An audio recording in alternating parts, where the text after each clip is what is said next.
आपके पास 5 लाख रुपया है और उस 5 लाख रुपए पर 1 साल गुजर चुकी है, आप हिसाब जोड़िए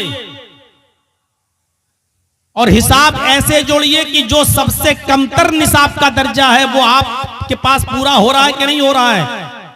और सबसे कमतर निसाब का दर्जा यह है कि 52.5 तोला चांदी कितने रुपए में आ रही है। और अगर 500 रुपए तोले के हिसाब से अगर हम चांदी को जोड़ लेते हैं तो आप जोड़ लीजिए कि 52.5 तोले चांदी कितने रुपए में आ रही है। अगर इतना पैसा आपके पास है और उसको 1 साल गुजर चुकी है तो आप मेरे भाइयों ज़कात आप देंगे और आपसे 40वां हिस्सा उसका लिया जाएगा। यानी 40 रुपए में 1 रुपया, 100 रुपए में 2.5 रुपए के हिसाब से और बहुत आराम से 1 लाख रुपए में मेरे भाइयों 52.5 तोले चांदी आज के इस दौर में आ जाएगी। अगर किसी के पास 1 लाख 1.5 लाख रुपया है और उसको 1 साल गुजर चुकी है तो आपके ऊपर ज़कात फर्ज हो जाती है। गौर करो कि ये इस्लाम कितना बड़ा समाजवादी धर्म है जो आपको कह रहा कि आपको 2.5% आपको गरीबों को देना पड़ेगा, मिस्कीनों को देना पड़ेगा, फकीर को देना पड़ेगा। फकीर अल्लज़ी ला माल लहू, फकीर उसको कहते हैं कि जिसके पास कोई माल ही ना हो, कुछ भी नहीं है उसके पास, आप उसको दीजिए। और मिस्कीन उसको कहते हैं कि जिसके पास माल तो है और वो कमाने का जरिया भी है लेकिन उसके पास इतना माल नहीं है कि वो अपना और अपने बीवी बच्चों का पूरा खर्चा, और उसके इतनी कमाई नहीं होती है कि जिसमें उसका और उसकी बीवी का खर्चा पूरा और बच्चों का खर्चा चल सके। तो ऐसे आदमी को भी आपको अपनी ज़कात में से देना पड़ेगा। फकीर और मिस्कीन की तारीफ आप सुन लीजिए। फकीर की तारीफ क्या है? अल्लज़ी ला माल लहू, जिसके पास माल ही ना हो, आप ज़कात उसको देंगे। और ज़कात उसको देंगे जो मिस्कीन हो। मिस्कीन उसको कहते हैं कि जिसके पास माल तो है, कमाने का जरिया भी है, उसके पास रिक्शा वगैरह भी है, कोई कमाने का जरिया भी है, लेकिन इतना नहीं है, इतनी कमाई और इतनी इनकम उससे नहीं होती है कि वो अपना और अपने बीवी बच्चों का पेट पाल सके और उनकी पढ़ाई लिखाई का इंतजाम कर सके। तो ये आदमी भी आपकी ज़कात का मुस्तहिक है और आप इसको ज़कात देंगे। और जब तक ज़कात नहीं देंगे आपकी नमाज आपके मुंह पे मार दी जाएगी, क्योंकि आप अल्लाह का हक तो अदा कर रहे हैं लेकिन बंदों का हक अदा नहीं कर रहे हैं। आप नमाज पढ़कर अल्लाह का हक अदा कर रहे हैं लेकिन उसने तुम्हें जो माल दिया है उस माल में से आप गरीब को नहीं दे रहे हैं। हर मुसलमान गौर करे और सुन लीजिए, अगर आपके पास 5 लाख रुपए है तो 2.5 लाख के हिसाब से जोड़ लीजिए, 12,500 रुपए आपके ऊपर ज़कात फर्ज हो गई। अब आप निकल रही है और ज़कात में आप माल ही देंगे। ये उलमा बैठे हैं, इनसे पूछ लीजिए, ज़कात में आप माल देंगे? आप ऐसा नहीं कर सकते हैं कि ज़कात का 10,000 रुपए का गल्ला लेकर आप गरीबों को बांट दें, 10,000 रुपए का गेहूं और चावल और कपड़ा लेकर आप गरीबों को बांट दें, यह आपकी ज़कात अदा नहीं होगी। ज़कात में आप माल ही देंगे, क्योंकि अब आप उसको मालिक बनाएंगे अपने माल का और फिर वो अपनी जरूरत के मुताबिक खर्च करेगा। आप उसको गेहूं दे रहे हैं लेकिन उसको जरूरत है मेरे भाई अपने बेटे के इलाज के लिए, ये आप तय नहीं करेंगे कि आप गल्ला दें, चावल दें, गेहूं दें, क्या दें, ये वो तय करेगा। आप उसको पैसा दीजिए, आप उसको रकम दीजिए, ये वो तय करेगा कि उसको अपने पैसे को किस चीज में और किस ज़मीन में खर्च करना है, ये वो तय करेगा। ज़कात किसी इंसान को अपने माल का मालिक बनाने का नाम है। आप अपना पैसा किसी गरीब को देकर उसको मालिक बना दीजिए, वो अपने हिसाब से उसको खर्च करेगा। अब आप कहेंगे मौलाना साहब अगर उसको चावल और गेहूं न दें, वो शराब पी जाए तो? ये उसका ईमान जाने, ये उसका दिल जाने, वो आप अपने कर्ज से और फर्ज से आप अदा हो जाएंगे। अगर वो ऐसा करता है तो आपको तो सवाब मिलेगा लेकिन वो गुनहगार होगा। और आपको अगर गेहूं और कपड़ा, चावल ये सब देना है तो ज़कात के अलावा मजीद आप सदका और खैरात जब करें तो उसमें से आप दीजिए, कोई नहीं रोकता है आपको, लेकिन ज़कात में आप उसको माल ही देंगे। तो मेरे प्यारे साथियों, इस्लाम के अंदर हमें पूरे के पूरे दाखिल हो जाएं, यही इस्लाम है। या इसी को अल्लाह तबारक व तआला ने फरमाया, या अय्युहल्लज़ीना आमनु दुखुलू फिस्सिल्मि काफ़ा, आई ईमानो वालो तुम इस्लाम के अंदर पूरे के पूरे दाखिल हो जाओ। ये इस्लाम नहीं है हम दूसरों को तकलीफ दें, हम दूसरों को परेशान करें, हम दूसरों के लिए मुसीबत बन जाएं। जानते हो तज़किरतुल हुफ़ाज़ में अल्लामा शमसुद्दीन ज़हबी रहमतुल्लाह अलैह ने एक वाक़या नकल किया है। जरा उस वाक़े की तरफ हम आपकी रहनुमाई करते हैं तो आपको पता चलेगा कि वाक़या क्या। दो सहाबा की दुकानें एक साथ थी, दो सहाबियों की दुकानें एक ही साथ थी।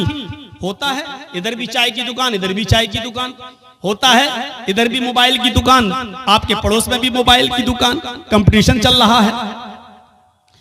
मेरे भाइयों, दो सहाबी की दुकान और दोनों कपड़े की दुकान। और आओ मैं आपको बताऊं कि सच्चा मुसलमान कौन है। मुसलमान अपने आप को कह देना एक अलग बात है, लेकिन अपने आप को सच्चा मुसलमान बनाना ये बहुत बड़ी बात है। और आज हम आपको सच्चे आप मुसलमान तो हैं, लेकिन गौर करें कि सच्चे मुसलमान हैं या नहीं। आप मुसलमान के दावेदार तो हैं, लेकिन ये गौर करो कि हम सच्चे मुसलमान हैं या नहीं। दो सहाबी की दुकान और दोनों कपड़े की दुकान। एक कस्टमर आया और एक सहाबी की दुकान पर पहुंच जाता है और उनसे कपड़ा खरीदता है, कपड़ा बेच दिया जाता है। उस जमाने में मोल भाव नहीं होता था, इतने का उतना दे दिया, क्योंकि इतना मांगा ही नहीं जाता था कि आदमी जरूरत से ज्यादा मांगे और फिर वो मोल भाव हो।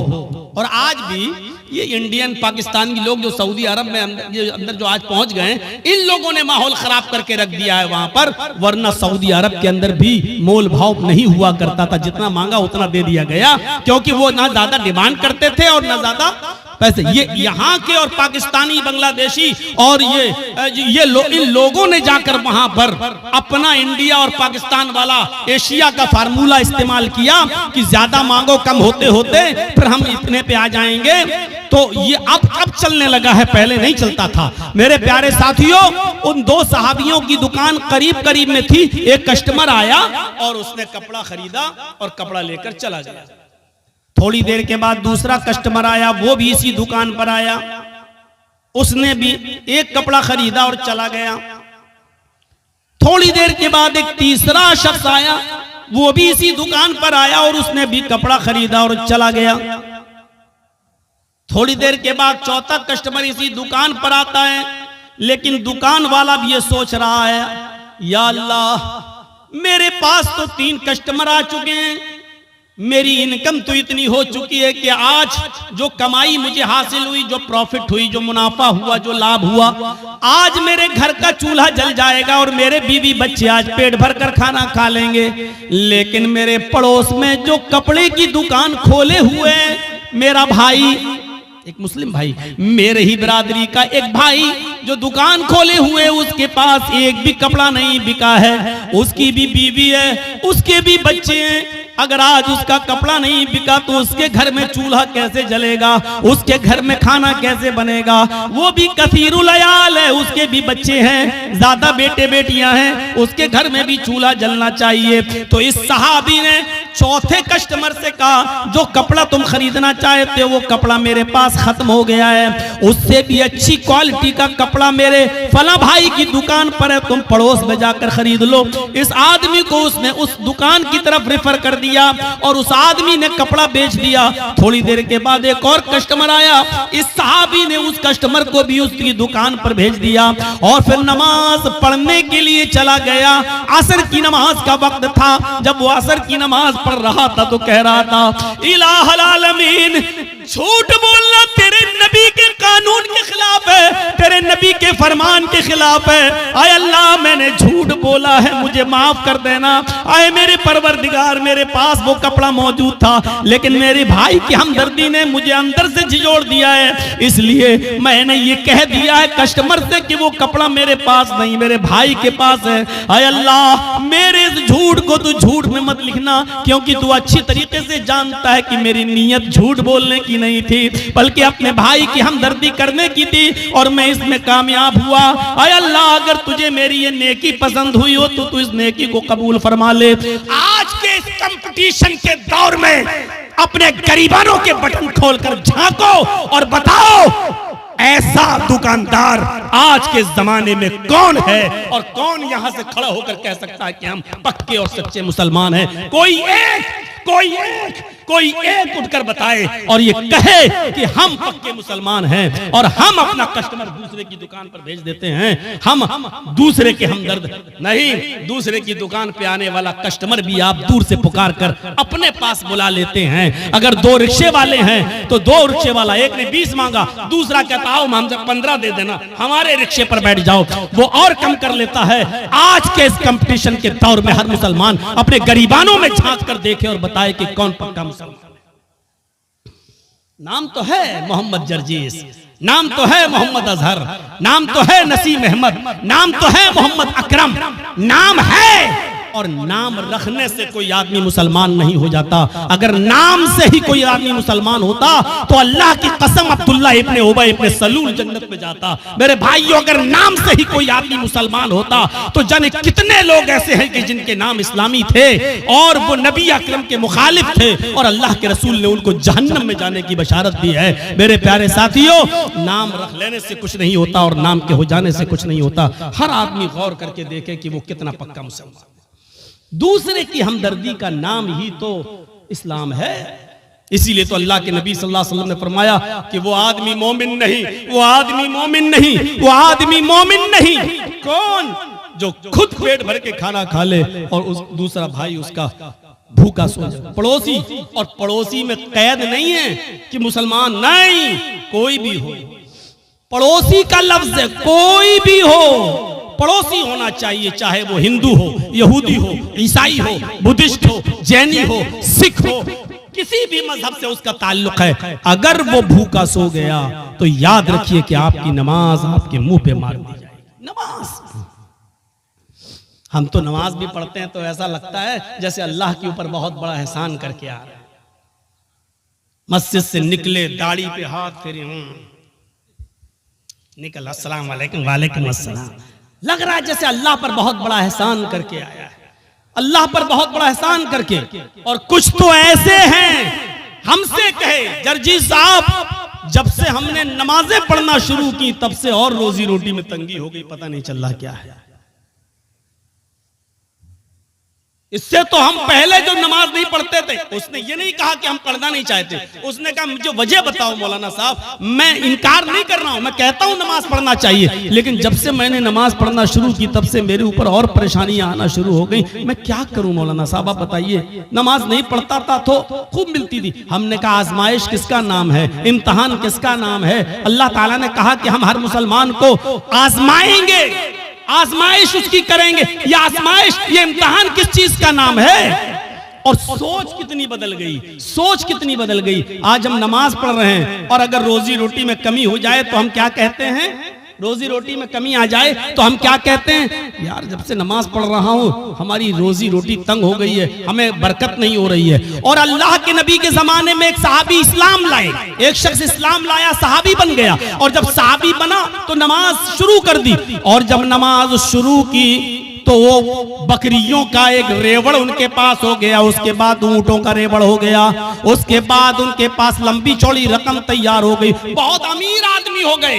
वो नमाज पढ़ रहे हैं और दौलत उनके पास आ रही है, भेड़ें, बकरियां, ऊंट। मालिक वो आए अल्लाह के नबी के पास और कहने लगे कि अल्लाह के रसूल मैं बड़ा कंफ्यूज हूं।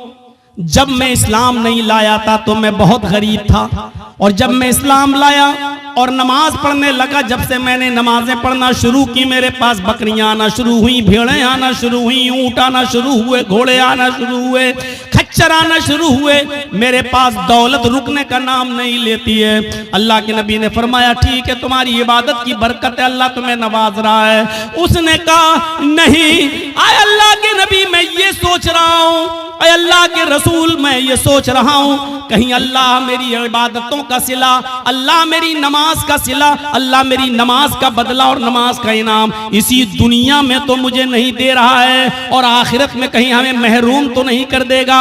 ऐसा तो नहीं कि दुनिया में मुझे सब कुछ मिल जाए और अल्लाह ताला आखिरत में हमें हमारी इबादतों का कोई सिला न दे। उल्टी उल्टी सोच, हमारी उल्टी सोच। मौलाना जब से मैंने नमाजें पढ़ना शुरू की बरकत ही नहीं हो रही है। और वो क्या कह रहे हैं, अरे अल्लाह के रसूल जब से मैंने नमाजें पढ़ी दौलत रुकी नहीं रही। कहीं अल्लाह हमें ऐसी दुनिया में तो नहीं दे रहा है और आखिरत में कहीं महरूम तो नहीं कर देगा। सोच बदलो अपनी सोच। वलनबलुवन्नकुम बिशैइन मिनल खौफि वल जूअ व नक्सिम मिनल अमवालि वल अनफुसि वत्तमरात वबश्शिरिस साबिरीन।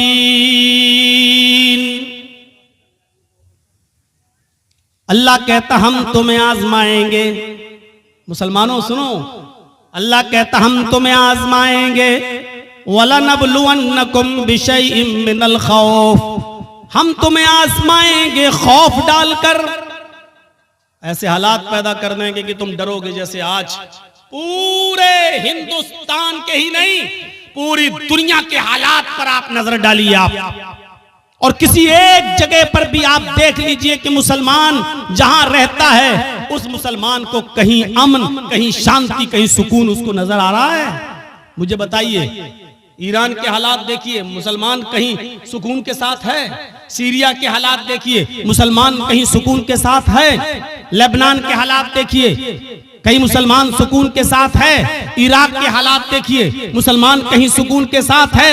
फिलिस्तीन के हालात देखिए, मुसलमान कहीं सुकून के साथ है। उर्दून के हालात देखिए, मुसलमान कहीं सुकून के साथ है।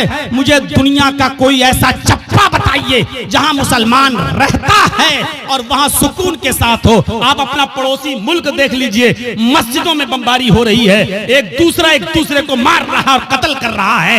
आपके अपने पड़ोसी मुल्क के अंदर मस्जिदें तक महफूज नहीं हैं और वहां आत्मघाती हमले हो रहे हैं। ये कौन सा इस्लाम है और कौन सी इस्लाम की तालीम है? मेरे भाइयों, आप दुनिया के किसी चप्पे पे जाकर देख लो और बताओ, इतिहास, हिस्ट्री और आज की मौजूदा हालात को का जायजा लेकर मुझे बताओ कि मुसलमान कहां चैन और सुकून के साथ है। जोरे बात अलैहिमुज़िल्लतु वल मस्कना, इतना जलील, इतना रुस्वा, इतना इंसल्टेड, इतना जलील और रुस्वा दुनिया के किसी दौर में नहीं हुआ था जितना आज के दौर में मुसलमान है। क्यों? उसकी वजह यह है कि आज उसके अंदर से ईमान निकल चुका है। वला तहिनु वला तहज़नु व अंतुमुल अलौना इन कुंतुम मोमिनीन। अल्लाह ने तो हुकूमत और सल्तनत देने का वादा, इज्जत और सरदारी देने का वादा उस शर्त पे किया था कि अगर तुम्हारे अंदर ईमान होगा तो हम तुम्हें इज्जत देंगे, हम तुम्हें बुलंदी देंगे, हम तुम्हें बाइज्जत बनाएंगे। मेरे प्यारे साथियों, आज हम जितना जलील हैं उसकी वजह यह है कि आज हमारे अंदर उतना ही कम ईमान कमजोर है।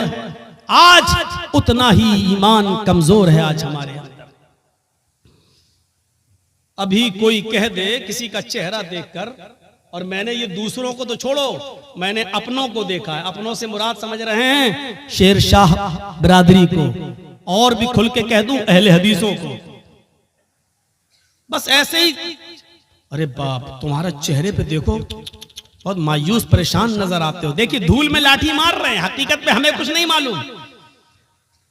मुझे लगता है कि जरूर तुम्हारा कोई रिश्तेदार तुम्हारे साथ गड़बड़ कर रहा है, जादू टोना का असर लग रहा है तुम्हारे ऊपर। उसके बाद वो बस आपके पीछे हाथ धोकर नहीं नहा धोकर पड़ जाएगा।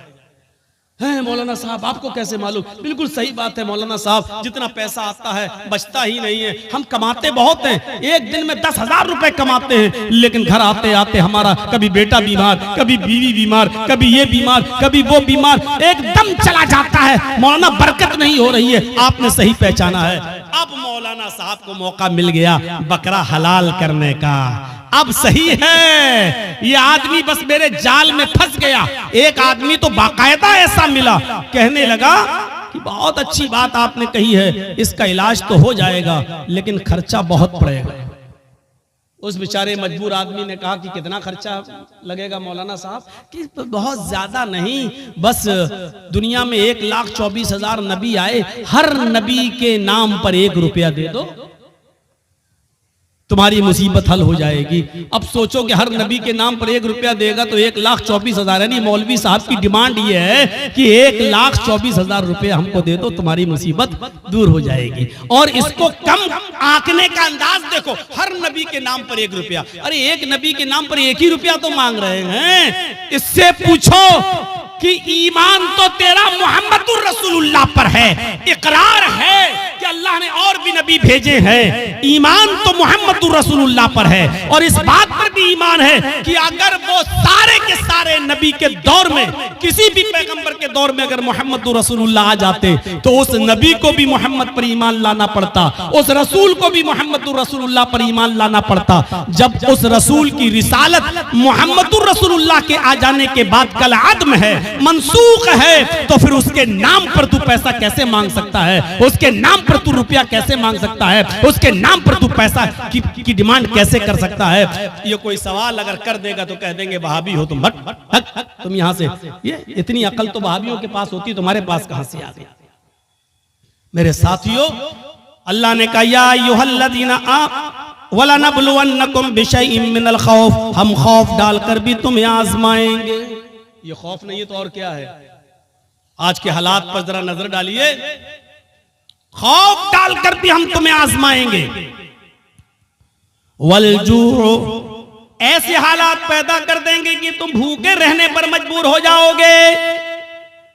कारोबार फेल, सुबह खा लिया तो शाम को भूखे, शाम को खा लिया तो सुबह भूखे, भूख से तुम तड़पने लगोगे, हम तुम्हें भूखा रखकर भी आजमाएंगे।